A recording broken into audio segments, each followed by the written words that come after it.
നമസ്കാരം, പുതിയൊരു വീഡിയോയിലേക്ക് സ്വാഗതം. എയർപോർട്ട് അതോറിറ്റി ഓഫ് ഇന്ത്യയുടെ പുതിയ റിക്രൂട്ട്മെന്റ് നോട്ടിഫിക്കേഷൻ വന്നിട്ടുണ്ട്. സെക്യൂരിറ്റി സ്ക്രീനർ പോസ്റ്റിലേക്കാണ് വിളിച്ചിട്ടുള്ളത്. ഡെറാഡൂൺ 17 ഒഴിവ്, കൊൽക്കത്ത 25, പാറ്റ്ന 37, ട്രിച്ചി 28, കാലിക്കട്ട് 17, ഉദയ്പൂർ 34. 8/6/2026 വരെ അപ്ലൈ ചെയ്യാവുന്നതാണ്. ക്വാളിഫിക്കേഷൻ വരുന്നത് ഗ്രാജുവേഷനാണ്.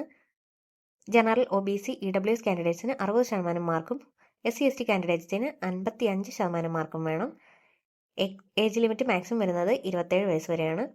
ജനറൽ ഓർ OBC കാറ്റഗറിക്ക് 750 രൂപയാണ് ഫീസ് വരുന്നത്. SC/ST EWS വുമൺ കാൻഡിഡേറ്റ്സിന് 100 രൂപയാണ് ഫീസ് വരുന്നത്. ആപ്ലിക്കേഷൻ സ്റ്റാർട്ട് ചെയ്യുന്നത് 18/5/2026, അവസാനിക്കുന്നത് 8/6/2026.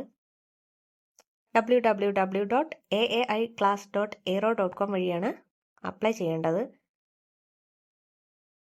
ഫസ്റ്റ് ഇയർ സ്റ്റൈഫൻഡ് വരുന്നത് 30,000 ആണ്. സെക്കൻഡ് ഇയർ 32,000, തേർഡ് ഇയർ 34,000 ആണ്. താല്പര്യമുള്ള കാൻഡിഡേറ്റ്സ് അപ്ലൈ ചെയ്യുക. ഇതുപോലെയുള്ള ജോബ് നോട്ടിഫിക്കേഷനായി ചാനൽ ഇപ്പോൾ തന്നെ സബ്സ്ക്രൈബ് ചെയ്യൂ. മറ്റൊരു വീഡിയോയിൽ കാണുന്നത് വരെ നന്ദി.